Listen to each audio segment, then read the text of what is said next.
الحمد للہ رب العالمین والصلاة والسلام علی رسولہ محمد وعلی آلہ وصحبہ اجمعین اما بعد۔ جناب صدر محترم، مہمان خصوصی، دیگر علماء کرام اور عزیز طلبہ، اس سیمینار میں اپنی حال ہی میں ختم شدہ شرح صحیح مسلم کا مختصر تعارف پیش کروں گا انشاءاللہ تعالی۔ میری خواہش تھی کہ یہ پروگرام کچھ پہلے ہوتا، کتاب کو ناشر کے حوالے کرنے سے پہلے ہوتا، تاکہ جو مشورے آتے ان مشورے کی روشنی میں شرح کے اندر کچھ تبدیلی یا کچھ تعدیل کا کام ہوتا۔ لیکن بہرحال جو مقدر ہونا تھا اس ہوا، اور شرح مکمل ہو کر کے تقریباً 1 اگست کے مہینے میں نے ناشر کے حوالے کر دی ہے، اور امید ہے کہ انشاءاللہ 1 سال کے اندر یہ شرح منظر عام پر آئے گی۔ ہو سکتا کچھ اور وقت لگ جائے کیونکہ یہ کافی لمبی شرح ہے، اس میں کافی کام ہے۔ مختصر وقت میں تعارف تو اتنا آسان نہیں ہے، لیکن کوشش کروں گا کہ جو اس میں اہم خصائص اس کے ہیں وہ سامنے آ جائیں۔ پہلی بات تو یہ ذہن رکھنے کی ہے کہ دنیا کے اندر جو کتابیں بھی تصنیف ہوئی ہیں یا جو کتابیں مقبول ہیں، بالعموم ان کی 2 قسمیں ہیں۔ کچھ کتابیں تو وہ ہیں کہ جو مصنف جن کی طرف منسوب ان لوگوں نے یا ان کے طلباء نے نوٹس کی حیثیت سے ان کو مرتب کیا تھا، اساتذہ کے نوٹس تھے، ان کو مرتب کیا گیا تاکہ طلباء اور شاگرد ان سے استفادہ کریں۔ عام طور سے یونانی فلاسفہ کی جو کتابیں ہیں وہ اسی فہرست میں آتی ہیں۔ باقاعدہ ارسطو نے یا ارسطو کے سے پہلے جو لوگ تھے یا بعد میں جو لوگ تھے، ان لوگوں نے باقاعدہ کتابیں نہیں لکھی ہیں، یہ ان کے نوٹس تھے جو ان کے نام سے شائع کر دیے گئے اور آج تک وہ موجود ہیں۔ یہ ایک طریقہ تھا کتابوں کے لکھنے کا، اور اس کا فائدہ یہ تھا کہ کتابیں ہمیشہ استاد کی محتاج ہوں، استاد ان کی تشریح کرے۔ اسلام میں بھی یہ طریقہ اپنایا گیا اور زیادہ تر کتابیں شروع میں اسی طریقے پر لکھی گئیں، جیسے امام مالک رحمۃ اللہ علیہ کی موطا ہے، امام محمد کی اکثر کتابیں ہیں، امام شافعی کی کتابیں ہیں الرسالہ کو چھوڑ کر کے، تو اس طرح کی یا امام احمد بن حنبل کی مسند ہے۔ یہ ساری کتابیں وہ ہیں جن کی حیثیت نوٹس کی ہے، اور جو ان کو لکھا گیا طلبہ کے لیے، شاگردوں کے لیے، اور کتابیں عام کی گئی۔ دوسری قسم کی کتابیں دنیا میں وہ ہیں کہ جن کے پیچھے ایک مرکزی مضمون ہوتا ہے، اور وہ کتابیں اس طرح مرتب ہوتی ہیں کہ وہ مرکزی مضمون تدریج کے ساتھ واضح ہوتا چلا جائے۔ اس طرح کی کتابیں بھی بہت لکھی گئی ہیں، اور ان میں سر فہرست ہے صحیح بخاری، صحیح مسلم، سیبویہ کی الکتاب، امام شافعی کا رسالہ۔ یہ وہ کتابیں ہیں کہ جو باقاعدہ منظم طریقے سے کتاب کی حیثیت سے لکھی گئی ہیں۔ وہ ساری کتابیں جو دنیا کے اندر بحیثیت کتاب کے منظم طریقے سے لکھی گئی ہیں، اس میں کوئی شک نہیں ہے کہ ان میں سب سے چھوٹی کی کتابیں صرف 2 ہیں، صحیح بخاری اور صحیح مسلم۔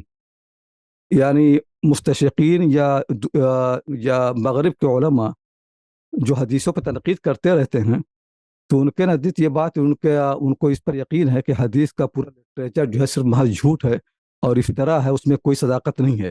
لیکن ساتھ ہی ساتھ اس کا اعتراف بھی کرتے ہیں کہ صحیح بخاری اور صحیح مسلم یہ آخری درجے کی اکیڈمک اور پروفیشنل کتابیں ہیں، یعنی کتابیں لکھی گئی ہیں اکیڈمک اصول پر، اور شروع سے آخر تک ان کے مصنفین نے جو تصنیف کا پیشہ ہو سکتا ہے اس کی پوری رعایت رکھی ہے۔ تو ان کتابوں کی کتاب ہونے میں کسی کو شبہ نہیں ہے۔ یہ 2 کتابیں دنیا کی تاریخ میں چوٹی کی کتابیں ہیں، ان کا مرکزی مضمون ہے، ان میں ترتیب ہے، اور مصنفین نے شروع سے آخر تک سارے شرائط کی پوری پابندی کی ہے۔ ان دونوں کتابوں کے اندر کوئی ایک حدیث بھی ایسی نہیں ہے جو ان مصنفین کی شرط کے مطابق نہ ہو، بلکہ صحیح بات یہ ہے کہ ان کتابوں سے باہر کوئی ایسی کتاب نہیں، حدیث نہیں ہے جو ان کتابوں کی شرط پوری اترتی ہو اور مصنفین نے ان حدیثوں کو کتاب میں داخل نہ کیا ہو۔ یعنی خلاصہ یہ ہے کہ جو حدیثیں صحیح بخاری میں ہیں وہ انہیں صحیح بخاری میں ہونا ہی چاہیے تھا، اور جو حدیثیں صحیح مسلم میں ہیں انہیں صحیح مسلم میں ہونا چاہیے تھا، اور جو حدیثیں بخاری و مسلم میں نہیں ہیں وہ ان دونوں کتابوں میں داخل نہیں ہو سکتی۔ ان میں کوئی نہ کوئی شرط ایسی ہے کہ جس کی وجہ سے ان کو کتاب کے باہر ہی ہونا چاہیے تھا۔ تو ان دونوں نے شروع سے آخر تک ساری شرائط کی پابندی کی۔ دونوں کتابوں کا اصل موضوع جو ہے وہ صحیح ہے، میں اس وقت گفتگو کر رہا ہوں صحیح مسلم کے بارے میں. صحیح بخاری پر میں نے کتاب لکھی ہے مدخل الرائع الى صحیح البخاری وما فیہ من اسرار و صنائع، تقریباً 500 صفحے میں اس میں صحیح بخاری خصوصیات وغیرہ واضح کی ہے. لیکن چونکہ دونوں کتابیں مشترک ہیں اپنے موضوع میں، تو اس لیے دونوں کا نام آتا رہے گا، لیکن بنیادی توجہ اس گفتگو میں صحیح مسلم پر ہوگی. تو بہرحال دونوں کتابوں کا بنیادی مضمون یہ ہے کہ اس میں صحیح حدیث ہیں حضور صلی اللہ علیہ وسلم کی. جو ہم لوگ لفظ صحیح بولتے ہیں تو اس کے بے شمار معنی ہیں. صحیح کا لفظ کوئی ایسا نہیں ہے کہ محدثین کے ہاں ایک ہی مفہوم استعمال ہوتا رہا ہو. تقریباً اکثر مصنفین نے اپنی اپنی شرطیں رکھی ہیں اور صحیح کا مفہوم بدلتا رہا ہے. اجمالی طور پر ہم یہ کہہ سکتے ہیں کہ صحیح کی جو ہے 3 قسمیں ہیں اجمالی طور پر. شرطیں اور قسمیں ہو سکتی ہیں. صحیح جو ہے تقریباً 3 قسمیں ہم لوگ کر سکتے ہیں. 3 قسمیں جو ہیں صحیح کی ہیں. پہلی جو ہے سب سے اونچی اصح الصحیح، جو صرف 2 کتابیں ہیں، صحیح بخاری اور صحیح مسلم. ہو سکتا ہے موطا کی جو صحیح حدیثیں ہیں وہ بھی اسی کیٹیگری میں آ جائیں. نمبر 2 وہ حدیث کی صحیح حدیثیں ہیں جو بخاری مسلم میں تو نہیں ہیں، لیکن یہ ہے کہ خود امام بخاری اور امام مسلم نے اپنی کتابوں کے باہر ان کو صحیح کہا ہے. امام ترمذی نے ان کی تصحیح کی ہے، ابو داؤد نے صحیح کہا ہے، یا امام حنبل نے صحیح کہا ہے. یہ نمبر 2 کی ہیں. نمبر 3 وہ حدیثیں ہیں جن کو صحیح کہا ہے ان لوگوں جن کی شرطوں میں تصاہل پایا جاتا ہے، جیسے ابن حبان ہیں، حاکم ہیں، ابن خزیمہ ہیں. تو ابن حبان، حاکم، خزیمہ کی وہ حدیثیں جو بخاری مسلم میں نہیں ہیں، جن کی تصحیح ترمذی یا ابو داؤد نہیں کی ہے، یہ تیسرے درجے کی حدیثیں ہیں. تو یہ 3 جو ہے ہم 3 حصوں میں تقسیم کرتے ہیں صحیح کو. جو سب سے اونچا درجہ ہے وہ صحیح بخاری مسلم کا. اس کے بارے میں عام طور سے لوگ 5 شرطیں بیان کرتے ہیں. میں 5 لکھ دیتا ہوں یہاں پر. سمجھنے کی بات یہ ہے کہ ہم لوگ کہتے ہیں کہ حدیث صحیح، تو اس میں بعض لوگ غلط فہمی آتی ہے کہ صحیح کا مفہوم کیا ہے. کچھ چیزیں ہیں جن کو ہم قدریں کہتے ہیں، اور کچھ چیزیں ہوتی ہیں جو اسباب و وسائل ہوتے ہیں ان قدروں کے جاننے کے. مثلا یہ کہ انصاف ایک قدر ہے جو قابل تعریف ہے. قرآن کریم اس کی تعریف آئی، حدیثوں میں اس کو ابھارا گیا ہے. انصاف ایک قدر ہے. انصاف کے حصول کے بہت سے ذرائع ہیں، ان میں سے ایک اہم ذریعہ مساوات ہے. تو مساوات خود کوئی قدر نہیں ہے، مساوات ذریعہ ہے عدل کے حصول کا. یا مثلا جمہوریت ہے، جمہوری نظام، جمہوریت جو ہے خود کوئی قدر نہیں ہے. جمہوریت حقیقتاً ایک ذریعہ ہے، ایک وسیلہ ہے انصاف، امن و امان، ان چیزوں کے حصول کا. یہ ایک وسیلہ ہے، ذریعہ ہے، خود یہ کوئی قدر نہیں ہے. تو قدر میں اور جو اسباب قدر ہیں ان میں تفریق ضروری ہے. صحیح قدر جو ہے وہ یہ ہے کہ آدمی کی بات سچی ہو، یعنی یہ کہ حضور صلی اللہ علیہ وسلم یہ بات فرمائی اور یہ ان کا اور یہ ہمارے پاس بالکل یقینی ذریعے سے ہے، اور یہ آپ کی سچی بات ہے، پکی بات ہے، یہ تو قدر ہے. لیکن ظاہر ہے کہ انسانوں کے پاس کوئی ایسا طریقہ علم نہیں ہے کہ انسان جان سکے کہ یہ حضور صلی اللہ علیہ وسلم 100% بات فرمائی ہے. اللہ تعالیٰ نے انسانوں کو جو مکلف بنایا ہے وہ یہی ہے کہ وہ اسباب اختیار کریں. تو سچائی کو جاننے کا جو راستہ ہے محدثین نے اس کو اپنایا، اور وہ سند ہے. تو ان کا اگر کچھ شرطیں پوری ہوتی ہیں تو ان کو کہتے ہیں صحیح. صحیح جو ہے قدر نہیں ہے، صحیح اسباب ہے قدر کے جاننے کا. قدر ہے بات کا سچا ہونا. صدق جو ہے حقیقی قدر ہے، اور صحت جو ہے اس قدر کے جاننے کا ایک راستہ ہے. تو ہم جب کہتے ہیں کہ یہ صحیح حدیث، تو اس کے معنی یہ ہے کہ یہ ایک سبب ہے جسے ہم نے اختیار کیا ہے اور اس کی ساری شرطوں کا خیال رکھا ہے. غالب گمان یہ ہے کہ یہ بات سچی ہوگی. صحیح کے معنی یہی. تو صحیح جو ہے یہ ایک ٹیکنیکل اصطلاحی لفظ ہے. صحیح خود کوئی قدر نہیں ہے، ایک ٹیکنیکل لفظ ہے، یہ اصطلاحی لفظ ہے. اس اصطلاح کے سلسلے میں ظاہر ہے کہ اختلاف ہونا ہی ہے. جتنی بھی چیزیں اس طرح کی ہوتی ہیں ان کی تعریف ہمیشہ اختلاف رہا ہے لوگوں کا. اسی طرح صحیح کی تعریف میں اختلاف رہا ہے. جو سب سے زیادہ مضبوط تعریف ہے اور جو عام طور سے مصطلحات کی کتابوں کو لکھنے والے بیان کرتے رہتے ہیں، وہ شرطیں ہیں جو صحیح بخاری صحیح مسلم پائی جاتی ہیں. اور ان دونوں کتابوں کے علاوہ کسی کتاب میں ان شرطوں کی رعایت نہیں ہے.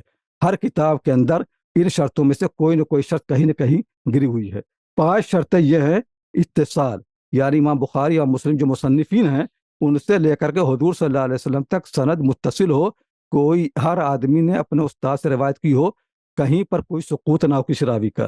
دوسری شرط یہ ہے کہ جتنے بھی روات آئے ہیں سارے کے سارے جو ہے سچے ہوں، عادل ہوں، اور اسلام کی جو بنیادی چیزیں ہیں وہ ان پر پوری اترتی ہوں، عادل ہوں، بہت بڑا فسق نہ ہو، بہت بڑی بدعت نہ ہو، کفر و شرک نہ ہو، تو یہ عدالت شرط ہے۔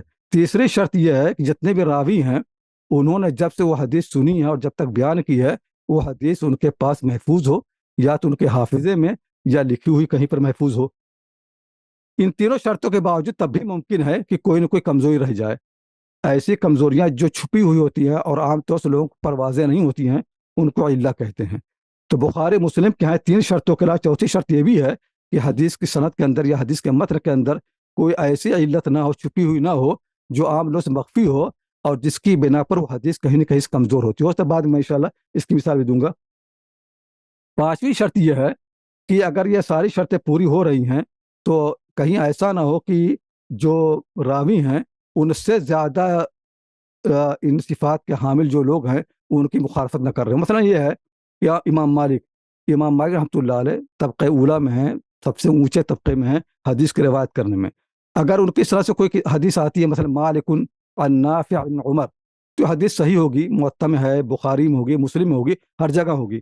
لیکن ایسا کبھی کبھی ہوا ہے کہ امام مالک نے جو روایت کی ہے ان کے جو معاصرین ہیں جو انہی کے درجے میں ہیں، چاہے تھوڑا سا کم ہو، جیسے سفیان بن عیینہ ہیں، عقیل ہیں، اور یہ سارے لوگ ہیں، انہوں نے امام مالک کی مخالفت کی۔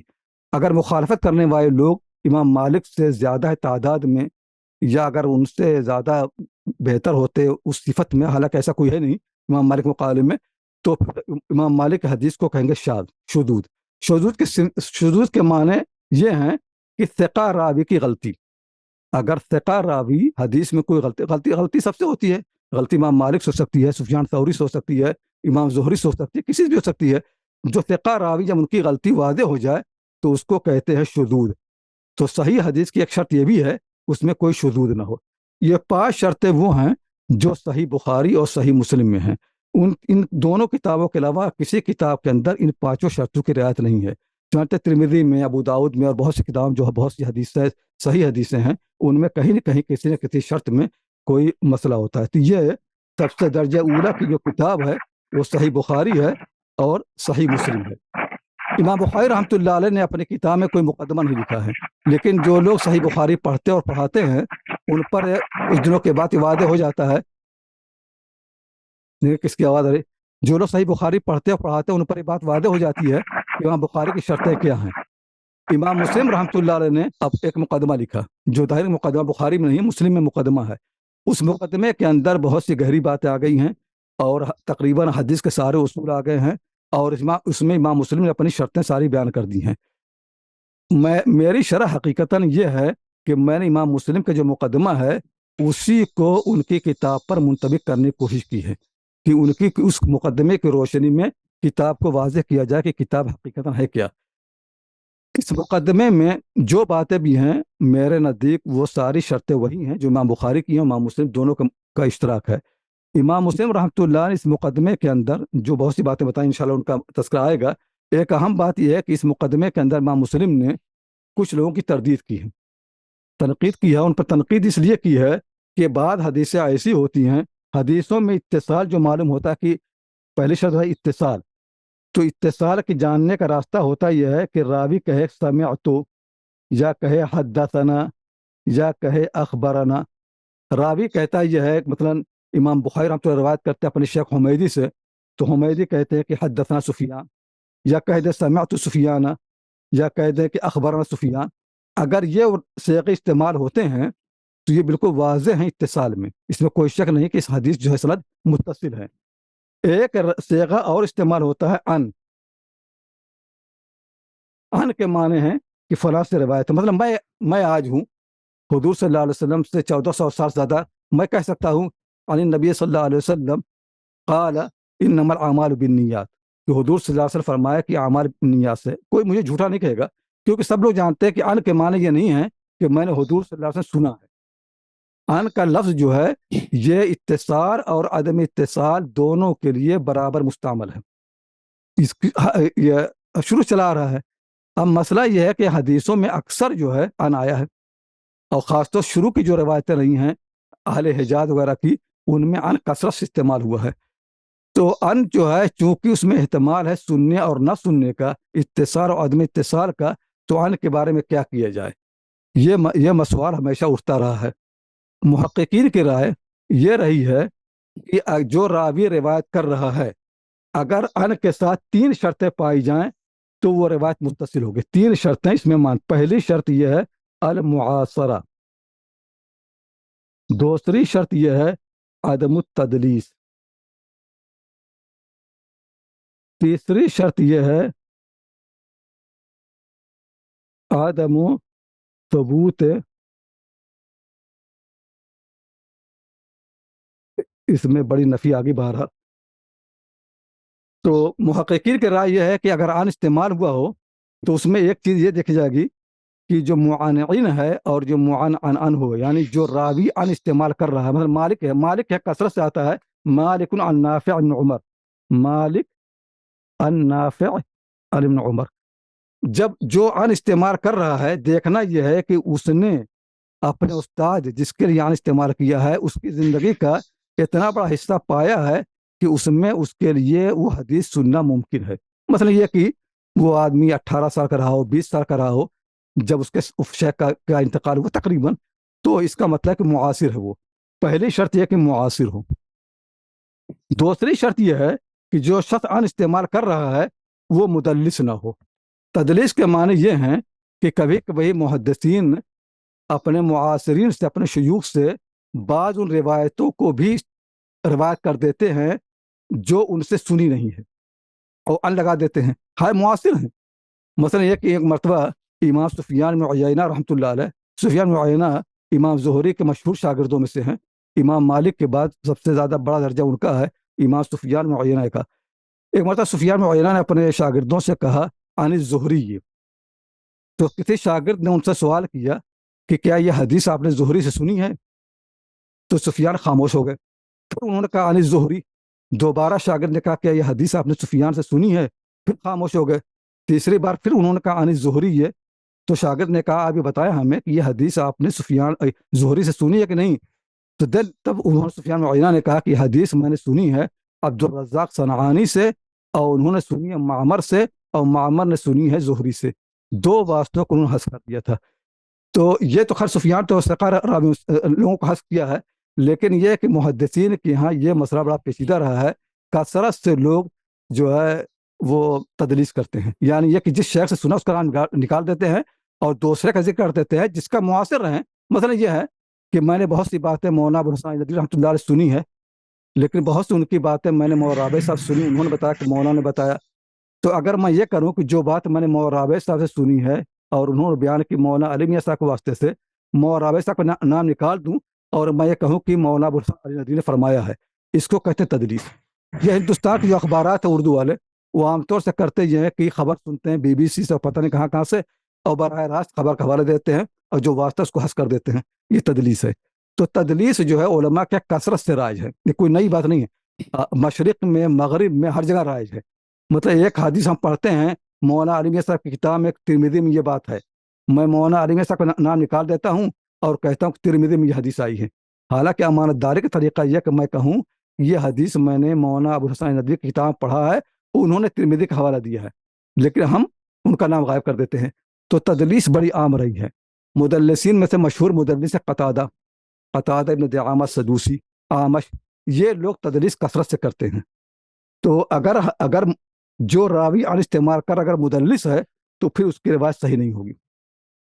لہٰذا اسی لیے قتادہ کی روایت ہو، آمش کی روایت ہو، ان لوگوں کی روایتوں میں بخاری مسلم احتیاط کرتے ہیں جب تک کہ کہیں اور سے حدثنا یا سمعتو یا خبرنا کی صراحت نہ ہو، ان کی روایتوں کا استعمال نہیں کرتے ہیں کیونکہ مدلس ہیں۔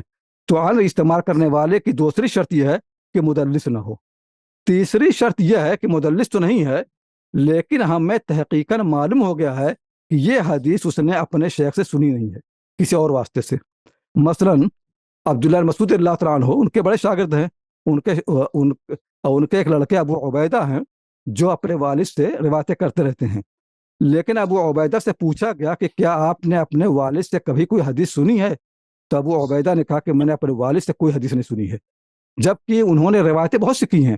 تو محدثین کا کہنا یہ ہے کہ یہ روایتیں ابو عبیدہ نے علقمہ اسد وغیرہ سے لی ہیں، ان کا نام گرا دیا ہے۔ تو ابو عبیدہ کی روایت ان کے والد سے جو ہوگی وہ غیر متصل ہوگی۔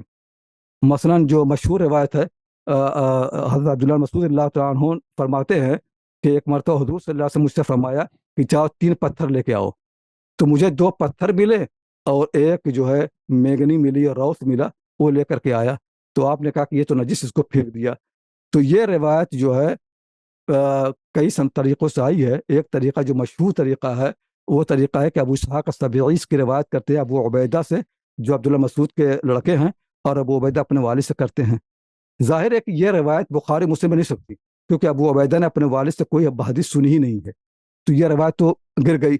اس کی اور دوسری طریقے ہیں، اس میں سے ایک طریقہ امام بخاری نے لے لیا ہے، امام مسلم نے یہ روایت سرے سے حذف کر دی ہے، کہ امام مسلم کا کہنا ہے کہ اس روایت میں بڑی غلطیاں ہوئی، اضطراب ہے، اختلاف ہے، امام مسلم اس کو اپنی کتاب میں شامل کیا ہی نہیں ہے۔ تو بہرحال یہ بڑی اہم بات ہے۔ حسن بصری ہیں، امام حسن بصری رحمۃ اللہ علیہ نے بہت صحابہ کرام کا حد پایا، حضرت عثمان کا، حضرت ابو ہریرہ کا، عمران بن حسین کا، بڑے بڑے صحابہ کرام کا۔ لیکن جب حضرت حسن بصری رحمۃ اللہ علیہ جوان تھے، طالب علم کا زمانہ تھا، انہوں نے کوئی حدیث نہیں پڑھی، وہ جہاد میں چلے گئے، جہاد وغیرہ کرتے رہے۔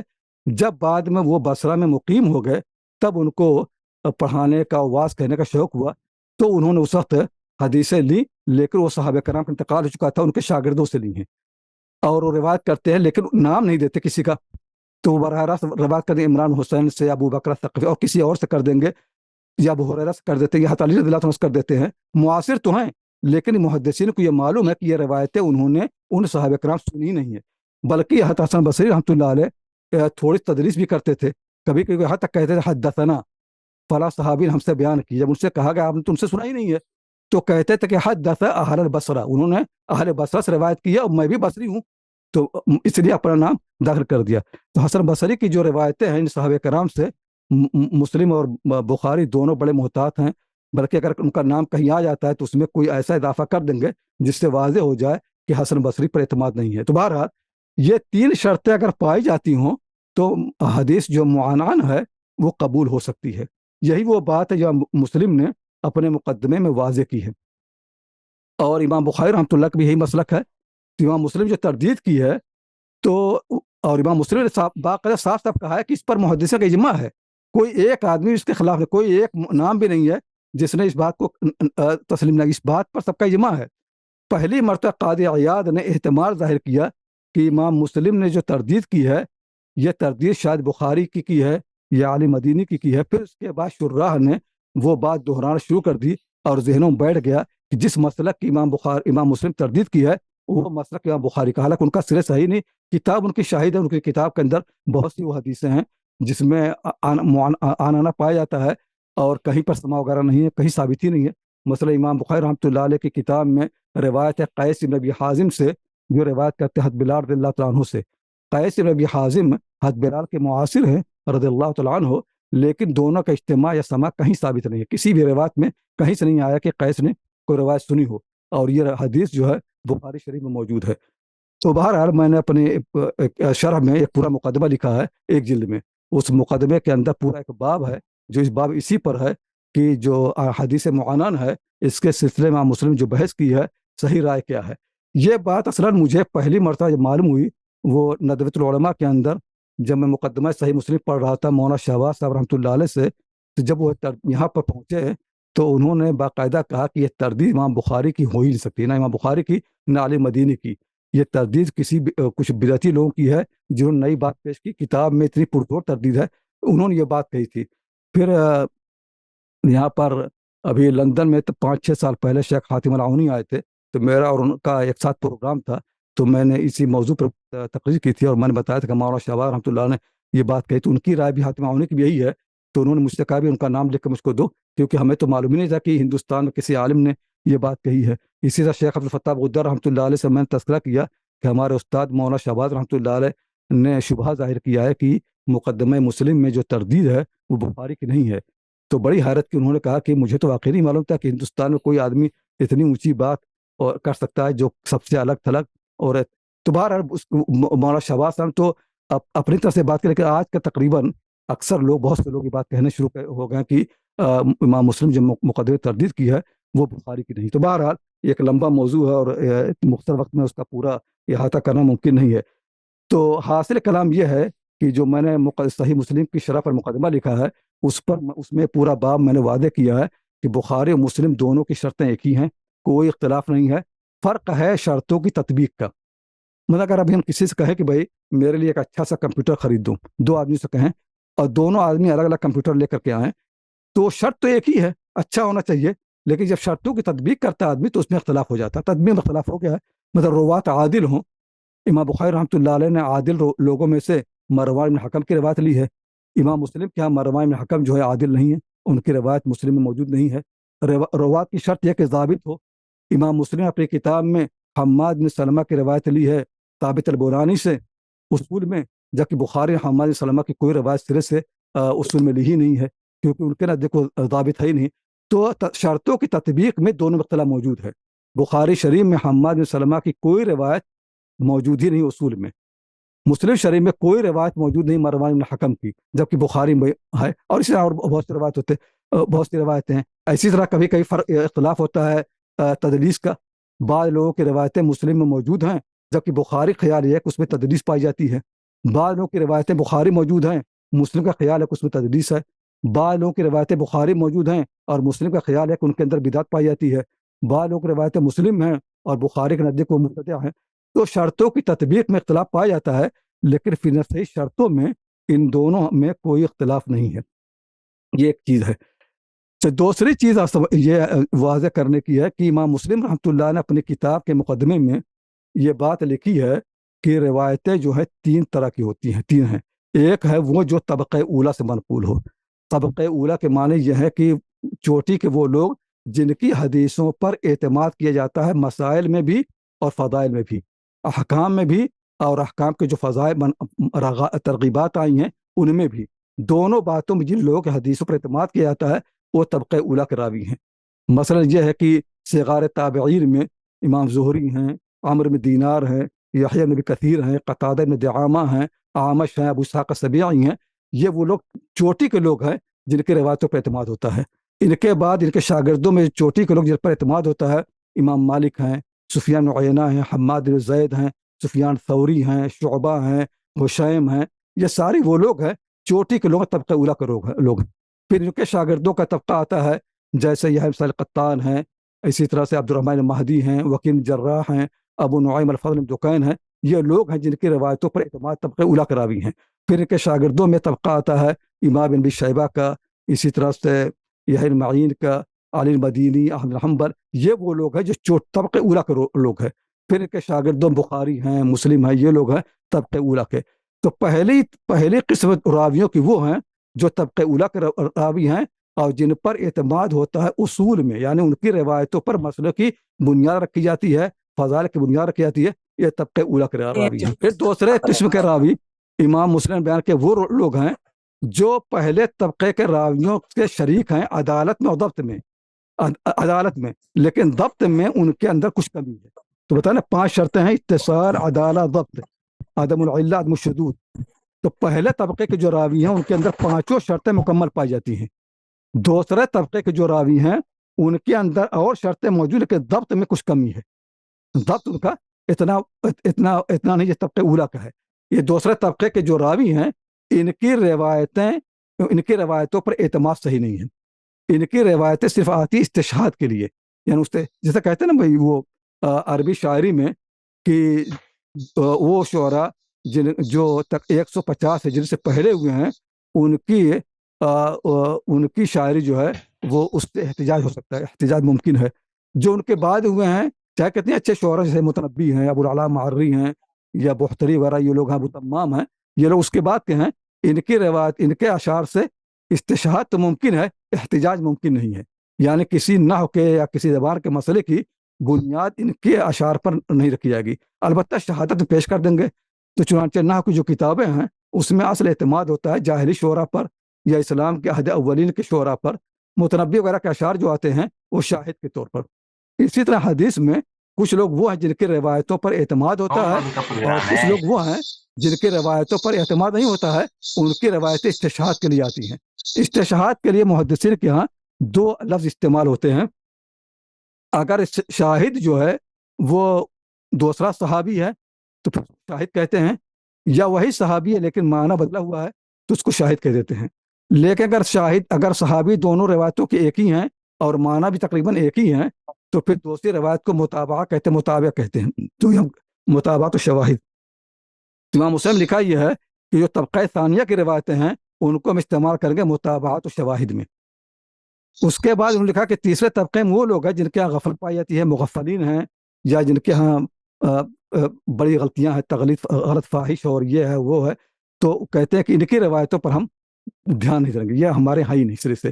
تو امام مسلم نے صرف دو طرح کی روایتیں لی ہیں، اصول، طبقہ اولا کی روایت اصول، پھر طبقہ ثانیہ کی روایتیں متابعت و شواہد میں. اگر کسی باب میں طبقہ اولا کی روایت نہیں ہے، صرف طبقہ ثانیہ کی ہے، تو پھر وہ باب مسلم میں موجود نہیں ہوگا، کیونکہ طبقہ ثانیہ کی روایت پر کسی باب کا انحصار نہیں ہے، ان کی روایتیں صرف متابعت و شواہد میں آتی ہیں.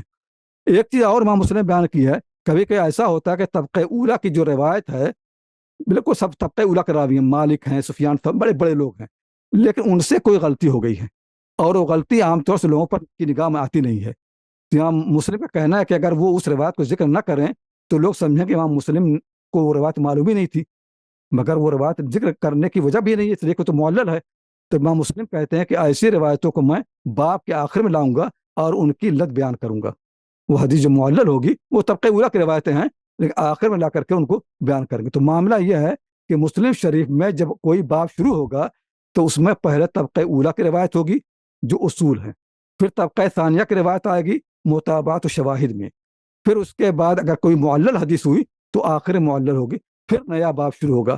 امام مسلم رحمۃ اللہ نے اپنی کتاب مرتب کی ہے، مکمل مرتب ہے، سارے لوگوں کو اس پر اتفاق ہے کہ کتاب جو ہے حسن استناع اس میں ہے، ترتیب ہے، مرتب ہے. لیکن امام مسلم رحمۃ اللہ نے اپنی کتاب میں خود کوئی باب نہیں باندھا ہے. کتاب میں تو باب مطلب مفہوم ہے کہ یہاں سے ایک نیا باب شروع ہو رہا ہے، یہاں سے نیا باب شروع ہو رہا ہے، لیکن باب کہاں سے شروع ہوتا ہے یہ امام مسلم نے خود بیان نہیں کیا ہے. جو لوگ زمانے میں تو جانتے تھے کہ کہاں سے باب شروع ہو رہا ہے، جب بعد میں لوگ آئے اور حدیث کا وہ علم اتنا گہرا نہیں رہا تو ان لوگوں نے ضروری سمجھا کہ مسلم پر میں باب لگائے جائیں، کتاب لگائی جائیں. تو زیادہ تر رائے تو ہے کہ کتاب کوئی امام مسلم کی نہیں ہے، کوئی لوگ کہتے ہیں کچھ چند کتب امام مسلم کی ہیں، باقی ابواب تو تقریباً سب کوئی ان کے ہے ہی نہیں، امام مسلم باندھے نہیں ہیں. جو لوگ بعد میں آئے جب انہوں نے باب باندھا تو انہوں نے امام مسلم کا جو مقدمہ ہے اس کی رعایت نہیں کی.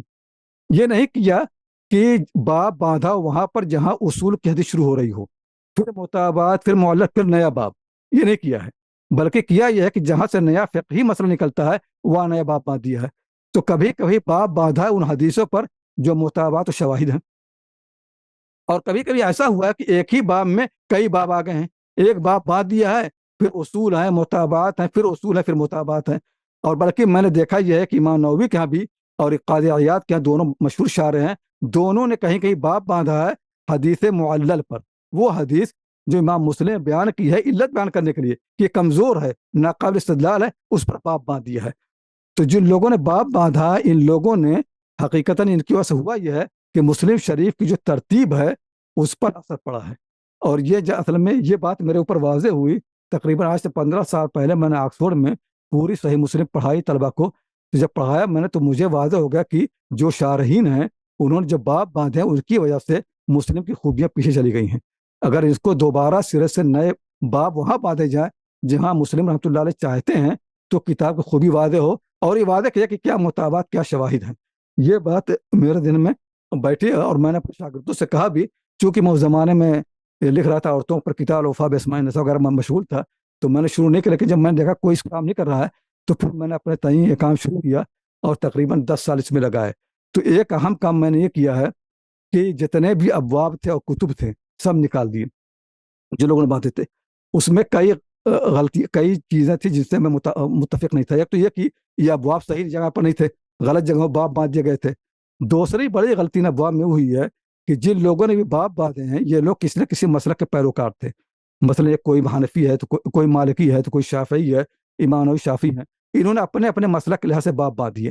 امام مسلم رحمۃ اللہ علیہ نہ مالکی ہیں، نہ شافعی ہیں، نہ حنفی ہیں، نہ حنبلی ہیں، بلکہ وہ محدثین کے مسلک پر ہیں. تو ان کی کتاب میں انہیں کے لحاظ سے باب ہونا چاہیے جو محدثین کا مسلک ہے. تو میں نے وہ سارے باب نکال کر کے نئے جو باب باندھے ہیں اس میں رعایت کی ہے کہ باب جو ہے حدیثی سے لے لیا ہو، قرآن کسی آیت سے.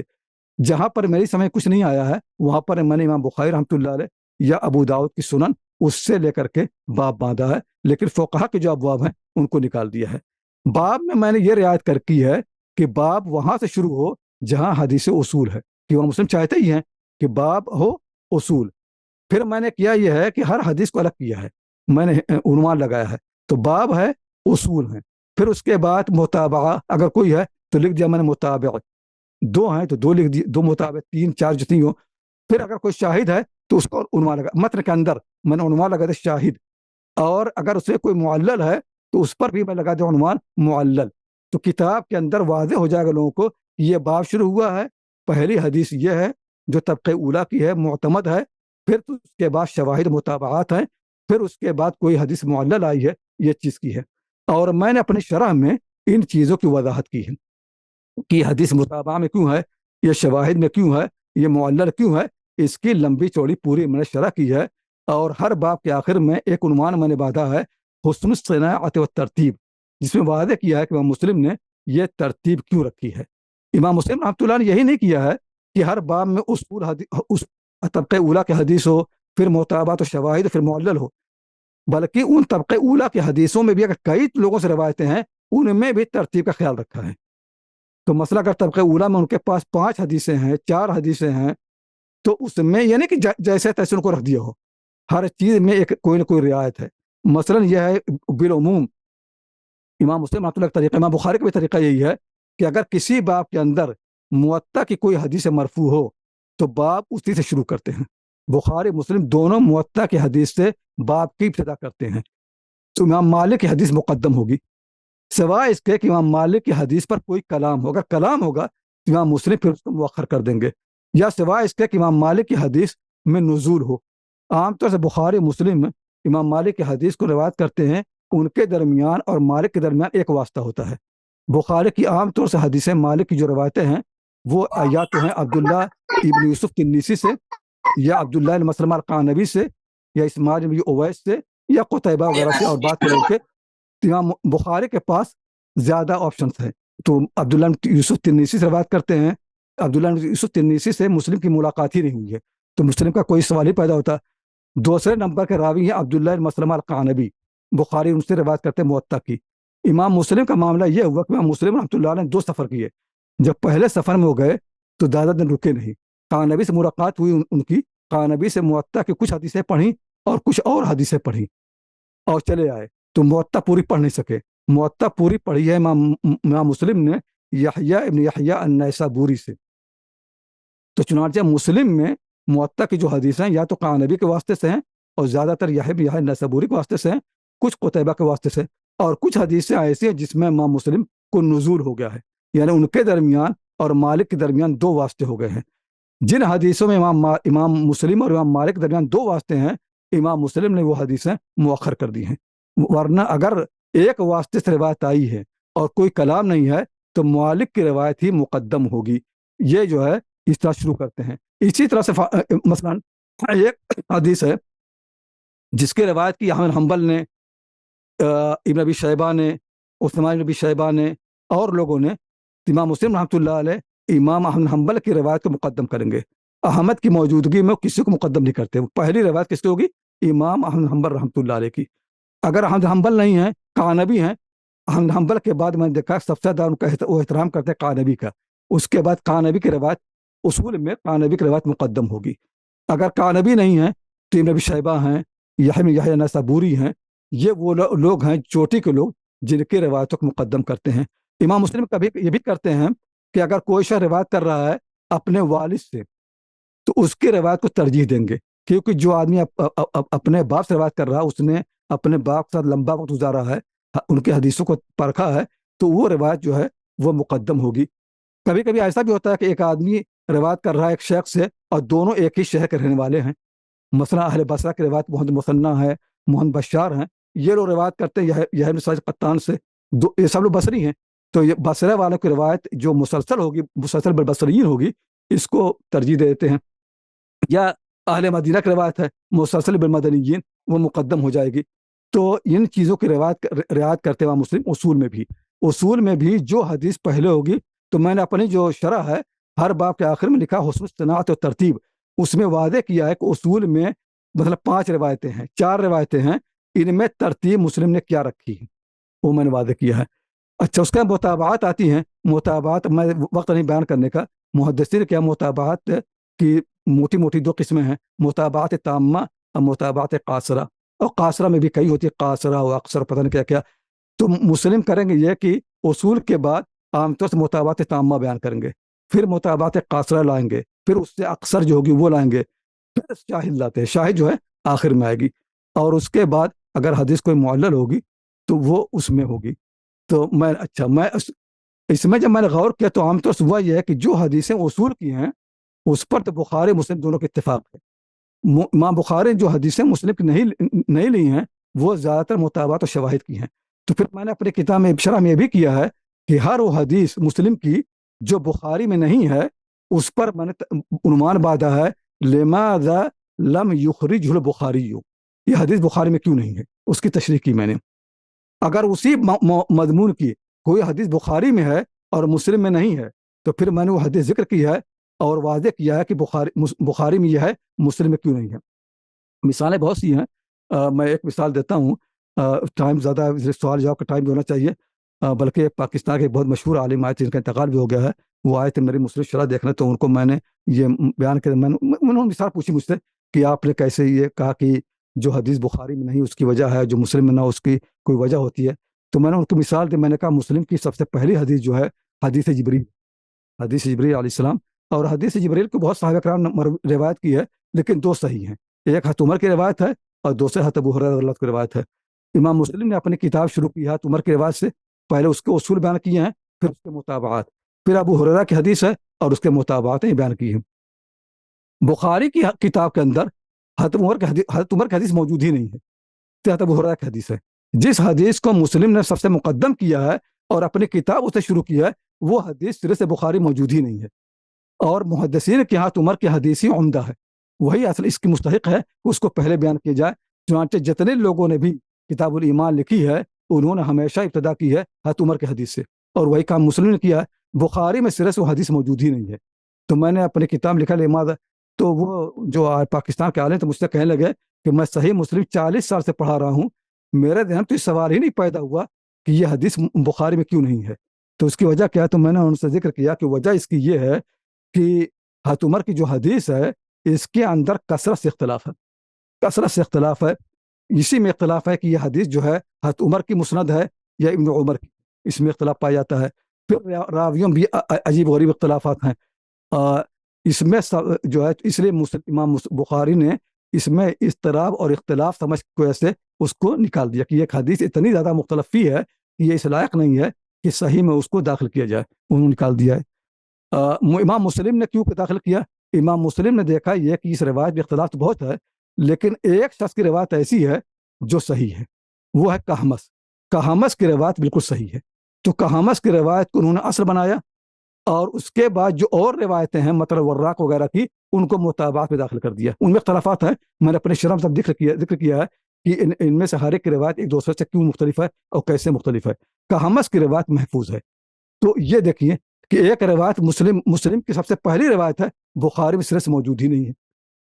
دوسری مثال کہ روایت بخاری میں ہو مسلم میں نہ ہو، یہ کتاب الایمان میں حضور صلی اللہ علیہ وسلم محبت کا باب جو ہے بخاری میں ہے کہ آپ کی محبت ایمان میں سے ہے، یہ حدیث امام بخاری نے 2 صحابی کے واسطے نقل کی ہے، ایک حضرت ابو ہریرہ کی حدیث ہے اور دوسرے حضرت انس کی، 2 صحابی کی روایت ہے، اور حضرت انس کی روایت 2 طریقوں سے بہرحال پورا مکمل نقل، ایک ہی جگہ امام بخاری نے دونوں روایتیں نقل کر دی، پہلے ابو ہریرہ کی اور دوسرے حضرت انس کی۔ صحیح مسلم میں ابو ہریرہ کی حدیث موجود ہی نہیں ہے سرے سے، جبکہ روایت جو ہے وہ سند ہے جس کے بارے میں محدثین کہتے ہیں کہ ابو ہریرہ کی حدیث کی سندوں میں سب سے اونچی سند یہی ہے، ابو الزناد عن الاعرج عن ابی ہریرہ، اس روایت سے بخاری نقل کیا ہے ابو الزناد الاعرج ابو ہریرہ، اس روایت سے نقل کیا ہے امام بخاری کے لا یؤمن احدکم حتی اکون احب الیہ من والدہ وولدہ والناس اجمعین، یہ روایت بخاری موجود اس سند سے ابو الزناد عن الاعرج عن ابی ہریرہ، مسلم میں یہ حدیث سرے سے موجود ہی نہیں ہے۔ جب میں نے کام شروع کیا تو تحریک کتاب الایمان شروع میں ہے، تو اس میں مجھے کئی دن لگ گئے اس کو حل کرنے میں کہ یہ حدیث مسلم میں کیوں نہیں ہے. رجال کی کتابیں اور علل کی کتابیں میں نے تلاش کی, تب مجھے اندازہ ہوا کہ بات یہ ہے کہ ابو الزناد کے جو اہم شاگرد ہیں وہ ہیں مالک, سفیان بن عیینہ. یہ لوگ, ان لوگوں نے روایت کی ہی نہیں صرف سے, یہ روایت امام ابو الزناد سے کی ہے ایک ایسے شخص نے جو حجاز کا سرے سے ہے ہی نہیں. وہ شخص ہے وہاں سے, شام سے آیا, حمص سے. ان کا نام ہے شعیب بن ابی حمزہ. اس کی روایت کے شعیب بن ابی حمزہ.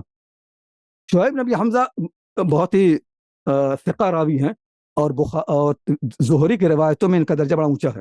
زہری کی جو اصول کی روایتیں ہیں ان میں ایک شعیب کی روایت ہے. شعیب کی روایت کو سب نے قبول کیا, بخاری مسلم نے, زہری سے.